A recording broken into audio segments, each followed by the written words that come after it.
नमस्कार। मध्य प्रदेश छत्तीसगढ़ के हमारे खास बुलेटिन में आपका बहुत बहुत स्वागत है। मैं हूं आपके साथ दीपिका ओझा। बुलेटिन की शुरुआत करेंगे बड़ी खबर के साथ। आपको बता दें कि 19 मार्च को बस्तर आ सकते हैं केंद्रीय गृह मंत्री अमित शाह। सीआरपीएफ के दीक्षांत समारोह में शामिल होंगे। बता दें कि बस्तर में बड़ी जनसभा को संबोधित भी कर सकते हैं। बीजेपी के राष्ट्रीय अध्यक्ष जेपी नड्डा का भी कुछ दिनों पहले ही अभी दौरा हुआ था। बताते चले कि मिशन 2023 की तैयारियों पर बीजेपी जुटी हुई नजर आ रही है। बस्तर में विशेष फोकस किया जा रहा है। तो बड़ी जानकारी साझा कर रहे हैं, जहां पर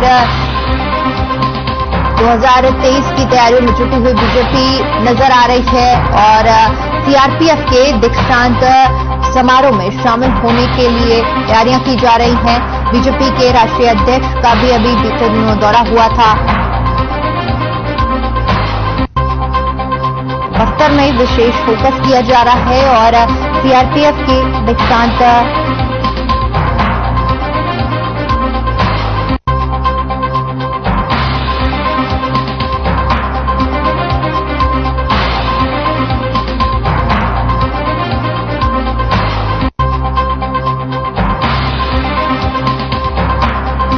जिसमें बताया जा रहा है कि जैसे कि भी बीजेपी के राष्ट्रीय अध्यक्ष जेपी नड्डा का भी बीते दिनों दौरा हुआ था और अब बस्तर पर विशेष फोकस किया जा रहा है।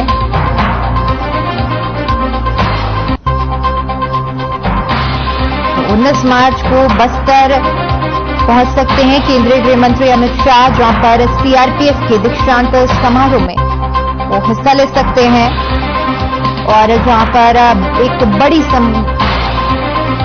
जनसभा का भी आयोजन किया जा सकता है, जहां पर केंद्रीय गृह मंत्री अमित शाह जनता को संबोधित कर सकते हैं। तो बड़ी जानकारी आपके साथ साझा कर रहे हैं, जहां पर 19 मार्च को बस्तर में केंद्रीय गृह मंत्री अमित शाह का दौरा हो सकता है। इस बीच रायपुर से बड़ी खबर सामने आ रही है। आपको बता दें कि सीएम भूपेश बघेल ने बड़ी सौगात दी है। नगरीय निकाय में विकास कार्यों की बड़ी सौगात मिली है। 1000 करोड़ रुपए देने की घोषणा की गई है। बताते चले कि रीपा के तर्ज पर अर्बन कॉटेज और सर्विस इंडस्ट्रीज पार्क खोले जाएंगे। सॉफ्टवेयर हार्डवेयर की सुविधा समेत बीपीओ खोलने की घोषणा की गई है। भिलाई में 20 करोड़ की लागत से सेंट्रल लाइब्रेरी बनाई जाएगी और साथ ही साथ इन घोषणाओं में मार्केट एरिया में सीसीटीवी लगाने की भी बात की गई है।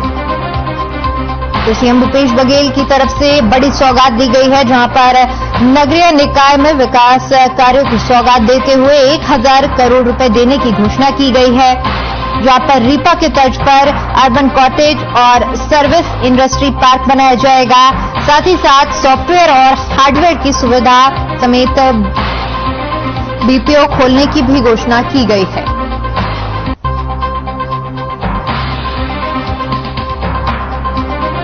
मार्केट एरिया में सीसीटीवी लगाए जाएंगे। भिलाई में 20 करोड़ की लागत से सेंट्रल लाइब्रेरी बनाई जाएगी। सॉफ्टवेयर और हार्डवेयर सुविधा समेत बीपीओ खोलने की भी बात घोषणा की गई।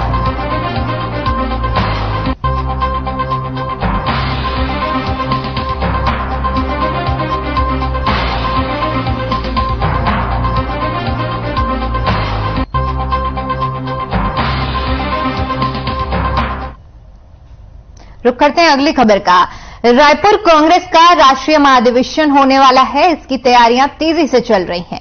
इन्हीं तैयारियों का जायजा लेने समय समय पर कांग्रेस के वरिष्ठ नेता भी रायपुर पहुंच रहे हैं। इसी कड़ी में कांग्रेस के राष्ट्रीय अधिवेशन की तैयारियों का जायजा लेने पार्टी कोषाध्यक्ष पवन बंसल और महासचिव तारिक अनवर भी रायपुर पहुंचे। इस दौरान पवन बंसल ने कहा कि लोकसभा चुनाव के कारण यह अधिवेशन नहीं हो रहा है, बल्कि लोकसभा की तैयारी निरंतर चलती रहती है। रायपुर एयरपोर्ट पर पत्रकारों से चर्चा के दौरान पवन बंसल ने कहा कि लोकसभा चुनाव के कारण अधिवेशन नहीं हो रहा है। कांग्रेस का यह 85वां अधिवेशन है और लोकसभा की तैयारियां निरंतर चलती रहती हैं। 25 तारीख को इसकी चर्चा होगी और सभी इसमें शामिल होंगे। अधिवेशन में बैठक के बाद रेगुलर तय किया जाएगा।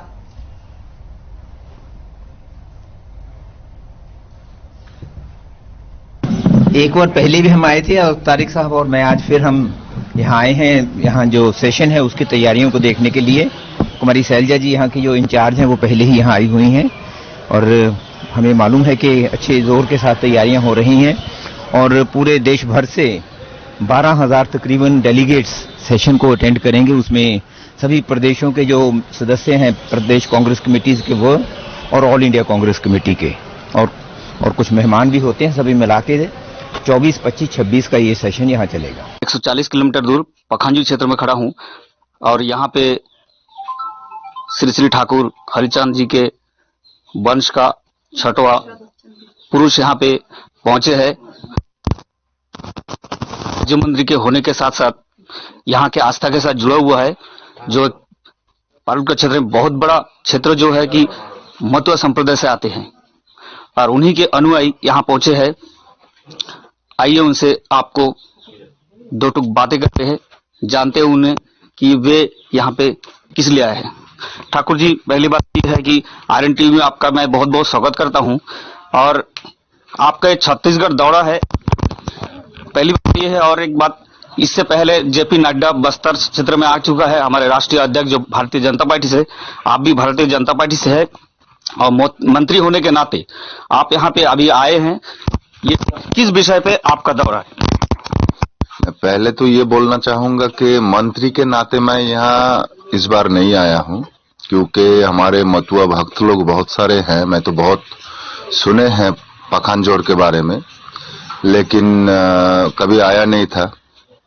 यहाँ के मतुआ समाज, हमारे नमशूद्र समाज कैसे रहते हैं, सुने हैं कि पार्टीशन के बाद जैसे सेटलमेंट दिया गया था तो उस समय में बहुत कष्ट झेलना पड़ा इन लोगों को।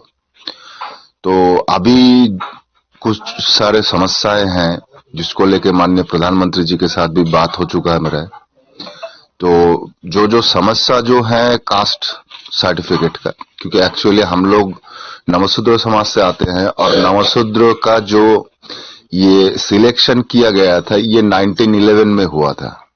तो तब के समय में हम लोग मतलब जो अभी एससी वर्ग है, तो तब हम लोग एससी वर्ग में चले गए थे। एससी तो बहुत बाद में आया 1947 के बाद। तो ये जो बहुत एक बड़ा समस्या है हम लोगों को, जो हम लोग जो एक्चुअली एससी है लेकिन यहाँ हम लोगों को दर्जा नहीं मिल रहा है। देखिए, केंद्रीय मंत्री जी का कुल मिला के जो ये कार्यक्रम है 82 नंबर में एक कुल मिला के सत्संग के साथ साथ वहां के जो स्वामी जी वगैरह उनको गोसाई जी बुलवाए हैं, तो उस कार्यक्रम में ही आ रहे हैं। किसी प्रकार से इसमें राजनीति का कोई इसमें अंश नहीं है। कुल मिला के एक धार्मिक संघ से जुड़ा कार्यक्रम है। तो कुछ नाते हमारे केंद्रीय मंत्री है तो हम उनके स्वागत अभियान माने करेंगे। सभी भारतीय जनता पार्टी के कार्यकर्ता वरिष्ठ और चूंकि हमारे इस विधानसभा क्षेत्र में आ रहे हैं तो निश्चित रूप से बहुत खुशी की बात है। और आ रहे हैं तो हम सब उनसे मुलाकात करेंगे और बहुत खुशी होगी। और खास करके जो पहले एक कहना चाहिए केंद्रीय मंत्री का कार्यक्रम एक प्रकार से मोदी जी की सरकार बनने के बाद इस क्षेत्र में हो रहा है तो बहुत खुशी की बात है। बिल्कुल सर, ये भी बताएंगे कि अभी जैसा आगामी 2023 में हमारे विधानसभा चुनाव होने वाले हैं, तो मंत्री जी से आप कुछ आशा करते हैं यहाँ? नहीं, देखिए, निश्चित रूप से केंद्रीय मंत्री से चर्चाएं होंगी। चर्चा होने के बाद आपको हम अवगत कराएंगे इस क्षेत्र में क्या कुछ माने और कहता है। और चर्चा तो निश्चित रूप से होगी। राजनीति अपने पार्टी से जुड़े हैं, इस नाते संभावनाएं तो बहुत बनी हुई हैं। उनसे बात करने के बाद ही आप इसे आपको बाद में अवगत भी करा लेंगे। आपका बहुत बहुत धन्यवाद, आपने समय दिया। और ये था माननीय विक्रम उसेंडी जो भारतीय जनता पार्टी से और पूर्व बीजेपी अध्यक्ष है, इस प्रदेश के अध्यक्ष रह चुके हैं और मोदी सरकार में मोदी सरकार से काम भी कर चुके हैं और उनके ही मित्र यहाँ पे पखांजूर में पहुंच रहे हैं। सर जी, आपका बहुत बहुत धन्यवाद एक बार और आरएन टीवी के लिए। चलिए बड़ी खबर का रुख करते हैं जो कि रायपुर से सामने आ रही है। आपको बता दें कि कांग्रेस की जो सभा है उसमें स्थल में परिवर्तन करा गया है। अब जोरा स्थित कृषि महाविद्यालय के मैदान में इस सभा का आयोजन किया जाएगा। पहले नवा रायपुर में ये सभा होने वाली थी, स्थान छोटा पड़ने के कारण ये बदलाव किया गया है। बता दें कि 26 फरवरी को ये जनसभा होने वाली है और जिसके स्थल में अब परिवर्तन किया गया है। जोरा स्थित कृषि महाविद्यालय के मैदान में सभा का आयोजन किया जाएगा। पहले ये आयोजन नवा रायपुर में होना था, लेकिन जगह छोटी पड़ने के कारण इसमें बदलाव किया गया है। तो बता दें कि 26 फरवरी को जनसभा होनी है और उसी को लेकर जो सभा स्थल था उसमें परिवर्तन किया गया है। अब जोरा स्थित कृषि महाविद्यालय के मैदान में सभा का आयोजन किया जाएगा, जो कि पहले नवा रायपुर में होने वाली थी।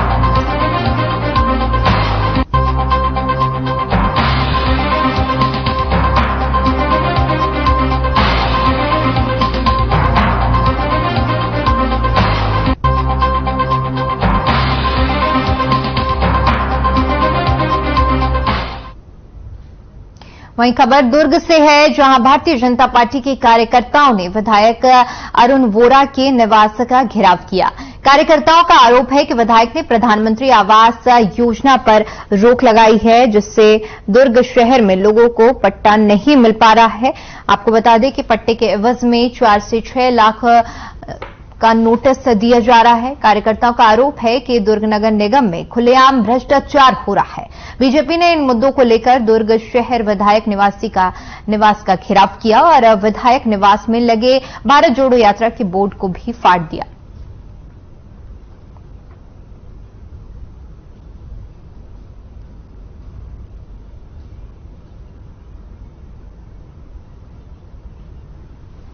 नागरिकों को पट्टा नहीं मिला है। माननीय भूपेश बघेल जी को लाकर माननीय विधायक ने कहा था कि हम घर घर पट्टा देंगे। आज पट्टे के जगह उन्हें 4 लाख और 6 लाख रुपए का नोटिस दिया जा रहा है। आधा शहर में इस 3 सालों में कार्यकाल में पानी नहीं आया और माननीय विधायक जी महापौर को अपने पीछे पीछे घुमाते रहे, अपने घर का काम कराते रहे, जनता का काम करने नहीं दिए। प्रधानमंत्री आवास में दुर्ग शहर में घर बनना बंद हो गया। ये माननीय विधायक जी की अकर्मण्यता है और हम इसका विरोध करने आए हैं। विधायक जी हमें मिठाई खिला रहे हैं। अरे ये फर्जी राजनीति बंद कीजिए विधायक जी, ये दिखावे की राजनीति बंद करिए विधायक जी।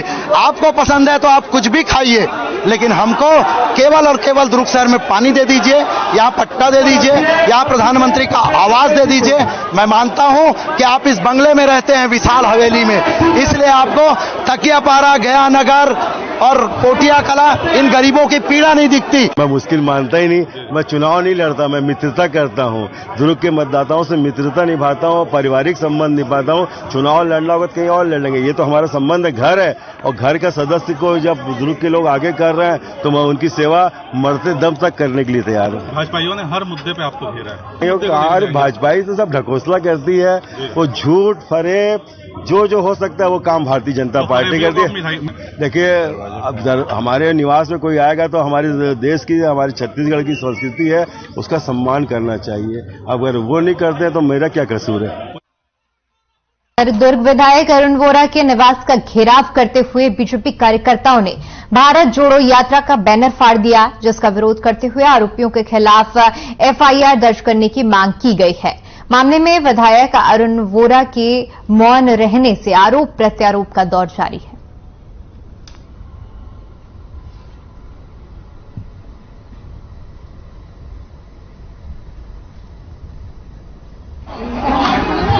मेरा कहना यह है कि जो घटना घटित हुआ है वो किसी षड्यंत्र का आधार उत्पन्न हो रहा है और माननीय विधायक के निवास स्थान पर उन प्रदर्शनकारियों को बैठाकर बुलाकर मिठाई खिलाना और फिर मुख्यमंत्री भूपेश बघेल, जो कि सही मायने में वो छत्तीसगढ़ का एक सुपूत है, और उसका पोस्टर फाड़ना यानी तमाम छत्तीसगढ़ियों का अपमान करना ये दर्शित होता है।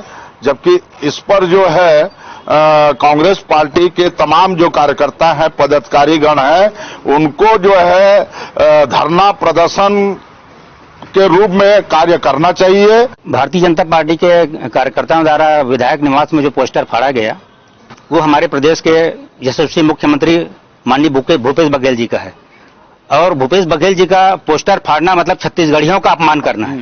हमारे प्रदेश के मुख्यमंत्री ही नहीं, वो हमारे देश के छत्तीसगढ़िया मुख्यमंत्री हैं, और उसका पोस्टर फाड़ना और उसके पोस्टर फाड़ने पर हमारे शहर के विधायक का मौन होना ये संदेह के दायरे में है। मैं ये कहना चाहता हूं कि ये मुख्यमंत्री का पोस्टर फाड़ना मतलब सीधा सीधा पूरी छत्तीसगढ़ियों का अपमान है, और भारतीय जनता पार्टी कार्यकर्ताओं द्वारा छत्तीसगढ़ियों का अपमान किया गया है।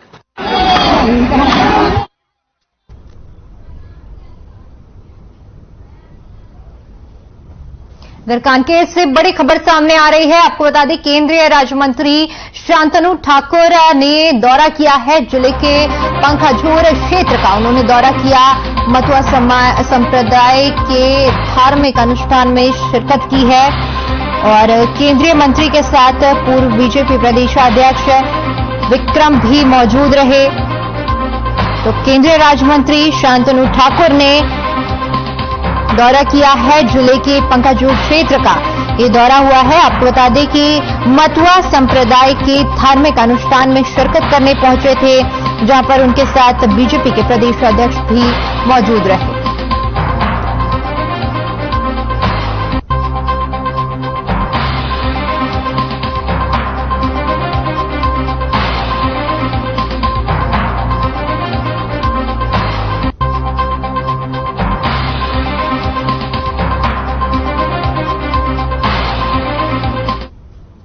वहीं 3 दिवसीय चित्रकूट महोत्सव का आज समापन होगा। समापन समारोह में मुख्य अतिथि सांसद दीपक बैज रहेंगे। साथ ही कार्यक्रम की अध्यक्षता बस्तर क्षेत्र आदिवासी विकास प्राधिकरण के अध्यक्ष लखेश्वर बघेल करेंगे। विशिष्ट अतिथि के रूप में स्थानीय विधायक रामजन बेजाम और संसदीय सचिव रेखचंद जैन समेत तमाम गणमान्य मौजूद रहेंगे। समापन समारोह में खेलकूद प्रतियोगिता के विजेताओं को सम्मानित किया जाएगा और साथ ही साथ छत्तीसगढ़ी गायक अरू साहू, नितिन दुबे और तमाम कलाकार आकर्षण का केंद्र रहेंगे। इसके साथ ही कबड्डी, वॉलीबॉल जैसी प्रतियोगिता के विजेताओं को भी पुरस्कृत किया जाएगा।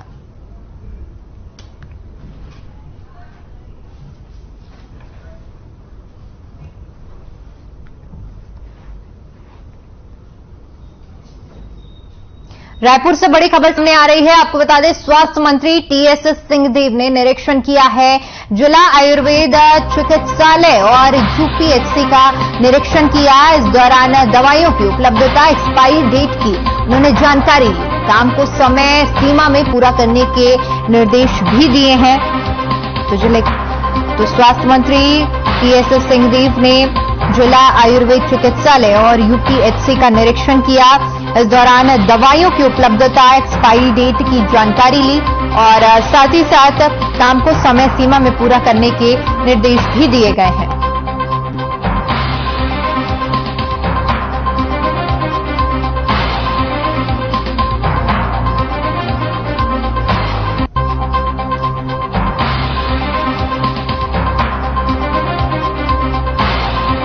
तस्वीरें हम आपको दिखा रहे हैं जहां पर स्वास्थ्य मंत्री टीएस सिंहदेव ने निरीक्षण किया है जिला अस्पताल चिकित्सालय।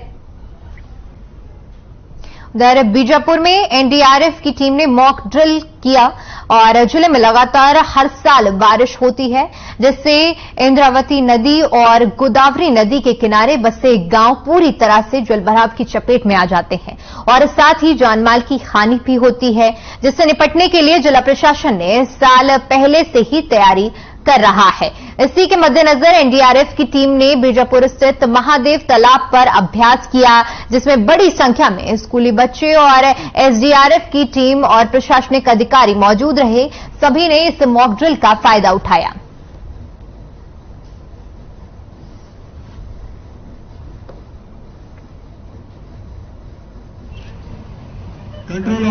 जोखिम बढ़ जाता है तो की घटनाएं हो सकती है। एक नहीं होता है, चालक को अपनी सोच। फ्लड प्रोन एरिया है, तो अभी जो हम डेमोन्स्ट्रेशन दिखाए एनडीआरएफ की तरफ से, ये फ्लड वाटर रेस्क्यू का है। ये जो हमारी टीम है एनडीआरएफ की, ये 3rd बटालियन मुंडली भुवनेश्वर उड़ीसा से है। तो ये डेमोन्स्ट्रेशन इसलिए दिया जाता है मॉक डेमोन्स्ट्रेशन कि जो भी हमारे प्रिपेयर्डनेस लेवल है, जो भी टीमें यहाँ इसमें शामिल है, चाहे एनडीआरएफ हो, चाहे एसडीआरएफ हो, चाहे हेल्थ डिपार्टमेंट के हो, इन सब का एक आपस में कोऑर्डिनेशन बना रहे जब कोई इमरजेंसी आ जाए। दूसरा, इसमें ये भी पता चलता है कि हम लोगों की प्रिपेयर्डनेस लेवल क्या है, क्या हमेशा इम्प्रूवमेंट को तो गुंजाइश रहती है, सजेशंस क्या है, हम लोगों में कमी क्या है, फिर उसको इम्प्रोवाइज किया जाएगा। और आपस में जो कोऑर्डिनेशन है, जो डिफरेंट एजेंसीज है, सिस्टर एजेंसीज है, ताकि रेस्क्यू के टाइम में काम आ जाए, अच्छा सा कम्युनिकेशन बने, ये इसका पर्पज़ है मॉक डेमोन्स्ट्रेशन का। आगे से और भी कुछ सिचुएशन आ जाएंगी, उसके लिए और प्रिपेयर किया जाएगा। जैसे कि इस इलाके के जैसे भी प्रॉब्लम्स हमारे सामने आ जाएंगे, हम उसको टैकल करने की कोशिश करेंगे।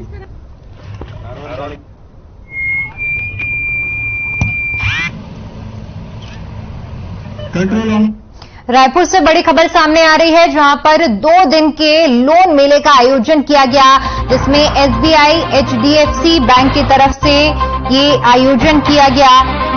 प्रॉपर्टी खरीदने के लिए ऋण सुविधा बैंक दे रहे हैं। सुबह 10 बजे से शाम 4 बजे तक लगेगा मेला, और जिसमें कई योजनाओं की जानकारी दी जा रही है। तो 2 दिनों के लिए इस मेले का आयोजन किया गया है, जिसमें एसबीआई और एचडीएफसी की तरफ से लोन मेले का ये आयोजन किया गया है। प्रॉपर्टी खरीदने के लिए ऋण सुविधा बैंकों की तरफ से दी जा रही है।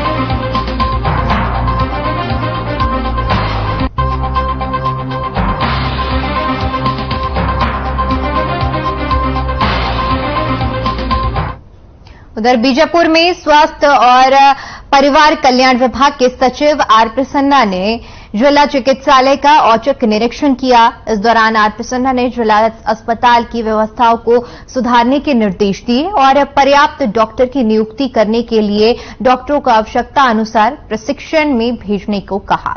वहीं विभिन्न वार्डों का निरीक्षण कर मरीजों से स्वास्थ्य सुविधा समेत जिला अस्पताल में मिलने वाली सुविधाओं के बारे में जानकारी भी ली।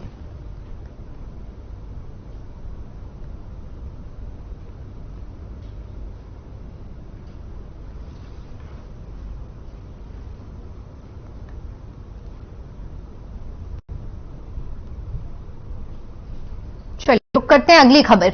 Bijapur Ayush health and wellness centre Taralaguda में HCHO डॉक्टर LS पटेल ने रायपुर सर्किट हाउस में प्रशिक्षण प्राप्त करने के बाद वेलनेस सेंटर के उद्देश्य के बारे में लोगों को बताया। इस दौरान प्रशिक्षण में MT रंजीत बज्जूर भी उपस्थित रहे। बता दें कि वेलनेस सेंटर में लोगों को स्वस्थ रहने के उपाय, दिनचर्या, ऋतुचर्या, गर्भवती की मनसानुमासिक परिचर्या, मधुमेह से बचाव, रक्तचाप से बचाव के बारे में बताया गया।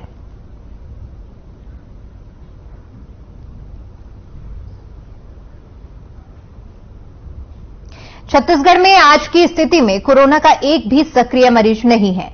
होम आइसोलेशन में उपचार ले रहे कोविड-19 के 3 मरीजों के आज स्वस्थ होने के बाद प्रदेश में इसकी मरीजों की संख्या 0 हो गई है। राज्य में यह स्थिति 57 दिनों के बाद आई है। पिछली बार 20 दिसंबर 2022 को प्रदेश में कोरोना का कोई भी सक्रिय मरीज नहीं था। आज कोरोना के लक्षण वाले 1154 लोगों के सैंपल की जांच की गई, जिसमें एक भी पॉजिटिव मरीज नहीं मिला।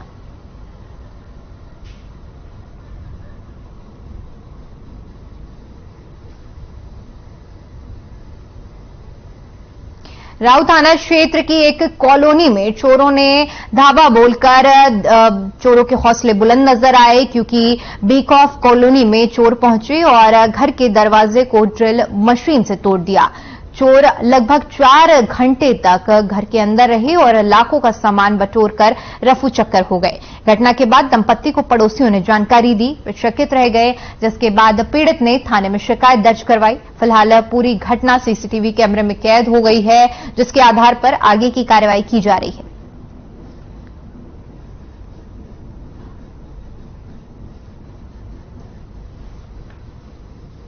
वहीं भारतीय जनता पार्टी की केंद्र और राज्य सरकार के नेतृत्व में विकास यात्रा ने 10 दिन पूरे कर लिए हैं। इस सब के बीच इंदौर के विधानसभा में विकास यात्रा के दौरान विधायक मनीन्द्र हार्डिया ने करोड़ों रुपए के विकास कार्यों का भूमि पूजन और लोकार्पण किया।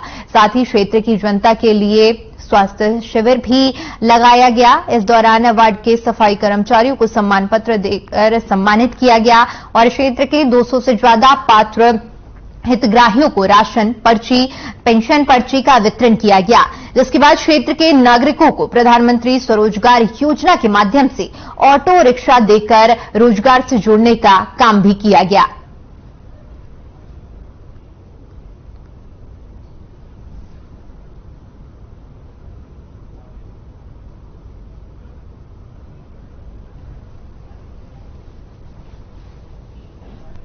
विधायक जी के हाथों से हुआ है और लगभग 202 हितग्राहियों को हमने राशन पर्ची, पेंशन पर्ची और 2 ऑटो रिक्शा हमारे क्षेत्र के जो नागरिक हैं उनको हमने प्रधानमंत्री जी की योजना के अंतर्गत 2 ऑटो रिक्शा भी हमने उपलब्ध कराई। उनकी भी चाबी आज यहाँ दी जाएगी और आने वाले प्रस्तावित करीब 4 करोड़ के हमारे जो विकास कार्य है वार्ड में, उनका भी आज हम जनता के सामने हिसाब किताब रखेंगे। ये देखिए आज 10वां रोज है और जिस तरह हमने विकास कार्य किए हैं इंदौर में, वो विधानसभा क्षेत्र 5 में खास करके हमारी जो योजना है जिससे लोगों को सीधे सीधे लाभ मिला है, उस योजना से हमने लोगों से बातचीत करी, उससे लोगों को फायदा हुआ है। इसके साथ ही हमने जो विकास के काम किए हैं, निश्चित रूप से जो छोटी छोटी समस्या थी जिनसे लोग परेशान रहते थे, उन समस्याओं का समाधान भी हुआ है। साथ ही बड़ी सड़कें, पुल पुलिया आदि का भी हमने यहाँ पर लोकार्पण भूमि पूजन किया है।